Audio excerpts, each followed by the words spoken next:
दिल्ली के अंदर दिल्ली के चुने हुए मुख्यमंत्री अरविंद केजरीवाल जी को उठा करके इन्होंने जेल में डाल दिया। चुनाव के बीच में उठा करके जेल में डाला।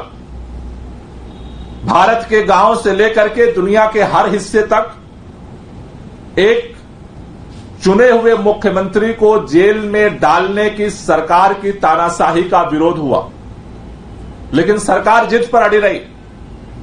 उसे ऐसा लग रहा था कि हम कुछ भी करेंगे इस देश के अंदर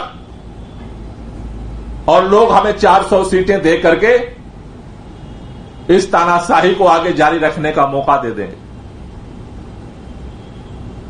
लेकिन आज दिल्ली के मुख्यमंत्री अरविंद केजरीवाल जी की गिरफ्तारी, झारखंड के मुख्यमंत्री हेमंत सोरेन जी की गिरफ्तारी आज साफ साफ भारतीय जनता पार्टी की तानाशाही का टेलर का उदाहरण देश में बन गया।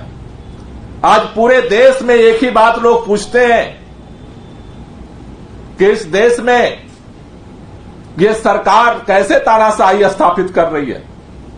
आज अरविंद केजरीवाल जी की गिरफ्तारी, हेमंत सोरेन की गिरफ्तारी उसका सबसे बड़ा उदाहरण बन गया है कि अगर इतने प्रचंड बहुमत से चुना हुआ मुख्यमंत्री अगर ये बिना किसी सबूत के, बिना किसी एफआईआर के उठा के जेल में डाल सकते हैं, तो एक आम आदमी की आवाज अगली सरकार में उठाने की हिम्मत किसके पास बचेगी। दिल्ली के अंदर इन्होंने ये बात सोची थी कि अरविंद केजरीवाल की गिरफ्तारी के बाद आम आदमी पार्टी खत्म हो जाएगी, विधायकों को हम तोड़ लेंगे, सरकार को खत्म कर देंगे, पार्टी तितर बितर हो जाएगी। लेकिन जिस तरह से दिल्ली की जनता ने, आम आदमी पार्टी के कार्यकर्ताओं ने, आम आदमी पार्टी के सभी साथियों ने मिलकर के एकजुटता के साथ इनकी तानाशाही का मुकाबला किया है, इस गिरफ्तारी ने आम आदमी पार्टी को और ताकत दिया है और एकता दी है, संघर्ष करने की हिम्मत दी है। और उसके तहत हमारे मीडिया के बहुत सारे साथी पूछते थे, बहुत सारे लोगों को देश भर में प्रश्न था कि अरविंद केजरीवाल के जेल में जाने के बाद चुनाव प्रचार कैसे होगा, चुनाव अभियान कैसे चलेगा। लेकिन हमें इस बात की खुशी है, आज अरविंद केजरीवाल जेल में जरूर हैं, लेकिन दिल्ली के अंदर सबसे मजबूती के साथ अगर किसी पार्टी का चुनाव अभियान चल रहा है तो आम आदमी पार्टी का चल रहा है। अब हमने फैसला लिया है, ये जो कैंपेन है इसका चौथा चरण हम 13 तारीख से शुरू करने जा रहे हैं। 13 मई से लेकर के 23 मई तक। 23 मई को लास्ट प्रचार का दिन है, 23 मई को प्रचार बंद हो जाएगा। तो ये 10 दिन का इंटेंसिफाई कैंपेन आम आदमी पार्टी अपने चौथे चरण का कैंपेन जो है उसको लेकर के अब जनता के बीच में जाएगी।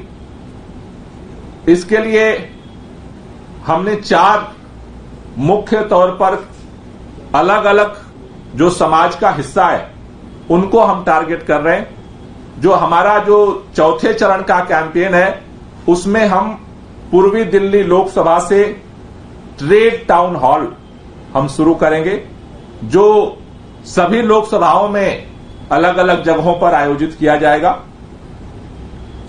दूसरा, हम लोग पश्चिमी दिल्ली लोकसभा से ग्रामीण पंचायत की शुरुआत करेंगे। नई दिल्ली लोकसभा से महिला संवाद की हम शुरुआत करेंगे और साउथ दिल्ली लोकसभा से पूर्वांचल समागम की शुरुआत करेंगे। ये जो चारों अलग अलग जो सोशल सेगमेंट है दिल्ली के अंदर, दिल्ली की राजनीतिक परिस्थितियों में इनका एक अहम रोल है। पूर्वी दिल्ली से ट्रेड टाउन हॉल,